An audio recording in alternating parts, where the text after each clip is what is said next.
ஹாலிடேஸ்னாலே அது நம்ம ஜிடி ஹாலிடேஸ் தான். GT holidays, south India's #1 travel brand. இந்தியாவிற்கு 50% வரி விதிக்கப்பட்ட பிறகு எந்த வகையிலும் நாங்கள் சமரசம் செய்ய மாட்டோம் என்பதாக குறிப்பாக விவசாயிகள் வேளாண்மை சார்ந்த பண்ணை பசுமை பொருட்களில் எங்களுடைய விவசாயிகளுக்கு தான் முன்னுரிமை அப்படின்னு பிரதமர் அமெரிக்காவுக்கான பதிலை வேறொரு வகையில் கூறியிருக்கிறார். குறிப்பாக அடுத்த 21 நாட்களில் இந்த நெகோசியேஷன்ஸ் எந்த வகையில் நகரப்போகிறது, அதன் பிறகுதான் இந்த 50% வரி அப்படின்றது இம்ப்ளிமெண்ட் ஆகும். அதற்கு முன்பாக அமெரிக்கா சொல்லியிருப்பது கூடுதல் வரிகள், 2ஆம் கட்ட வரிகள் விதிக்கப்பட வாய்ப்பு இருக்குது அப்படின்னு சொல்லியிருக்காங்க. இது என்ன மாதிரியான பாதிப்புகளை இந்தியாவுக்கு ஏற்படுத்தும், இதை தவிர்ப்பதற்கு இந்தியாவுடைய நடவடிக்கை என்ன, அரசியல் ரீதியாக ராஜாங்க ரீதியிலான அடுத்த நகர்வுகள் என்ன அப்படின்ற கேள்விகள் எழுந்திருக்கிறது. இதற்கு மத்தியில் இந்த வரிகள் விதிக்கப்பட்ட பிறகு பங்கு சந்தை என்னவாகும் அப்படின்ற கேள்விகளும் இருக்கிறது. ஏன்னா இன்றைய தேதியில் பிரேசிலுக்கும் இந்தியாவுக்கும் மட்டும்தான் 50% வரின்னு இருக்கிறது. விரைவிலே சீனாவுக்கும் வரி உயர்த்தப்படும் அப்படின்னு நேற்றைய தினம் ட்ரம்ப் கூறியிருந்தார். அதனால் இன்னும் சில நாடுகளும் இந்த 50% வரி அப்படின்ற இந்த நிலையை எட்டக்கூடும். இதெல்லாம் 2ஆம் கட்ட வரி விதிக்கிறது அப்படின்றது அவர்களை நெகோசியேஷனுக்கு, அவர்களை பேச்சுவார்த்தைக்கு கொண்டு வருவதற்கான யுக்தியாக அமெரிக்கா பயன்படுத்துகிறது அப்படின்ற குற்றச்சாட்டும் கூட இங்கே முன்வைக்கப்படுகிறது. அந்த வகையில் இந்தியா அடுத்த கட்ட பேச்சுவார்த்தையை எப்போது தொடங்க போகிறதுன்ற கேள்வி இருக்கிறது.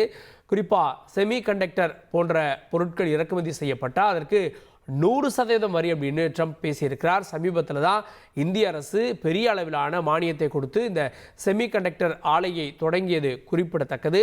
செமிகண்டக்டர்கள் இல்லாததால் கார்களுடைய உற்பத்தியும் இந்த வெயிட்டிங் கால தாமத பீரியடும் 2 ஆண்டுகளுக்கு முன்பு கடுமையாக பாதிக்கப்பட்டிருந்தது குறிப்பிடத்தக்கது. அதெல்லாம் கருத்தில் கொண்டு இந்தியா இந்த முன்னெடுப்பை எடுத்தப்போ அந்த செமிகண்டக்டர்களை இறக்குமதி செய்வதற்கு 100% வரியை விதித்து அமெரிக்கா அடுத்த செக் வைத்திருக்கிறது. இதை இந்தியா எவ்வாறு சமாளிக்கப் போகிறது அப்படின்ற கேள்வியும் எழுந்திருக்கிறது. தொடர்ந்து இது பற்றிய பார்வைகளை பொருளாதார வல்லுநர்களிடம் பெற்று வருகிறோம். பொருளாதார நிபுணர் திரு நாகப்பன் அவர்கள் நம்மோடு இணைந்திருக்கிறார். சார் வணக்கம். எங்களுடைய பொருளாதாரத்தில் எங்களுடைய விவசாயிகளுக்கு தான் முன்னுரிமை, இதில் எந்த சமரசமும் இல்லை அப்படின்னு பிரதமர் சொல்லியிருக்கிறாரு. குறிப்பாக அமெரிக்கா சார்ந்த வேளாண் விளைபொருள், பால் பண்ணை பொருட்களை இறக்குமதி செய்வதற்கான ஒரு நிர்பந்தம் இருக்குது, அதை அவர் மறுத்திருக்கிறார் அப்படின்ற பார்வை முன்வைக்கப்படுகிறது. உங்களுடைய பார்வை என்ன?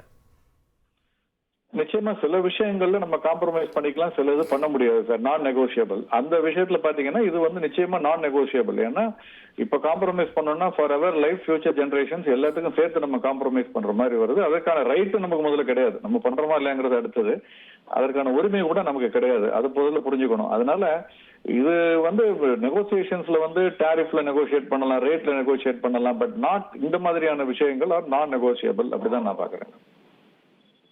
இந்த 50% வரி அப்படின்றது என்னென்ன செக்டாரை உடனடியாக பாதிக்கும்னு நினைக்கிறீங்க? சரி, இது எல்லாம் ஒரு ஐசோலேட்டடா இந்த செக்டார் தான் நம்ம பேச முடியாது. ஏன்னா அவருடைய மனநிலையை நீங்க புரிஞ்சுக்கணும்.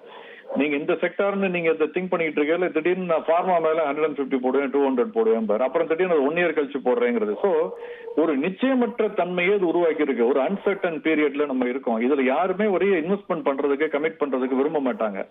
ஆப்பிள் இப்ப எடுத்துக்கங்க, இப்ப அமெரிக்கால முதலீடு செய்ய வேண்டிய கட்டாயத்துல இருக்காங்க. அப்ப இந்தியாவில மேற்கொண்டு முதலீடு செய்வார்களா யோசிப்பாங்க.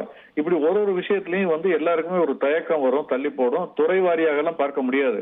அப்கோர்ஸ் துறை வாரியாக நேரடியாக பாத்தீங்கன்னா டெக்ஸ்டைல்ஸ்ல இருந்து, ஏன்னா ஏற்கனவே பங்களாதேஷ், வியட்நாமோடு நமக்கு அந்த டாரிஃப் டிஃபரன்ஸ் இருக்கு. இப்ப அது வேற இன்னும் அதிகரிக்கும். ஆட்டோமொபைல்ல இருந்து பல ஆட்டோமொபைல் இதுக்கு முன்பே ஆரம்பிச்சிருச்சு. சோ இது மாதிரி இருக்கு. அது இந்த 25 டேக்கிள் பண்றதுக்கே தடுமாறிக்கிட்டு இருக்காங்க.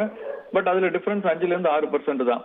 பட் இப்ப இது பாத்தீங்கன்னா 25 கூடுதலாங்கிறப்ப பெரிய அளவுல வரும்பொழுது நிச்சயமா மிகப்பெரிய பாதிப்பை ஏற்படுத்தும். செக்டார்ஸ் இல்ல, அக்ராஸ் செக்டார் அதனுடைய ஸ்பில் ஓவர் எஃபெக்ட்னு சொல்றோம் இல்லையா, ரிப்பிள் எஃபெக்ட்னு பாத்தீங்கன்னா வேலை வாய்ப்புல இருந்து, அங்க இருக்கக்கூடிய கேன்டீன்ல இருந்து, வேலை வாய்ப்புல இருந்து எல்லாத்துலயுமே இது பாதிப்பை ஏற்படுத்தும். அப்படிங்கறது நம்ம புரிஞ்சுக்கணும்.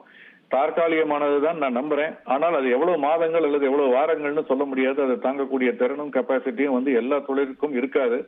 அரசாங்கம் அதை வந்து கவனத்துல கொண்டு அதற்கான ஒரு தற்காலிக ரிலீஃப்ங்கிறத வந்து ப்ரிப்பேர்டா இருக்கணும்னு நான் நினைக்கிறேன். ஏன்னா இதை வந்து நம்ம ஷார்ட் டேர்ம்ல காம்ப்ரமைஸ் பண்ணோம்னா இது லாங் டேர்ம்ல நமக்கு பெரிய பாதிப்பை ஏற்படுத்தும் அவர்களோடு. அதனால இதுல நம்ம நெகோசியேஷனை கண்டினியூ பண்ணிக்கிட்டே வந்து நம்ம கிளவரா டிப்ளமேட்டிக்கா அதை கண்டினியூ பண்ணிக்கிட்டு சைமல்டேனியஸா இங்க இருக்கவங்களுக்குள்ள பாதுகாப்புக்கான ஏற்பாடுகளை நம்ம செய்யணும்.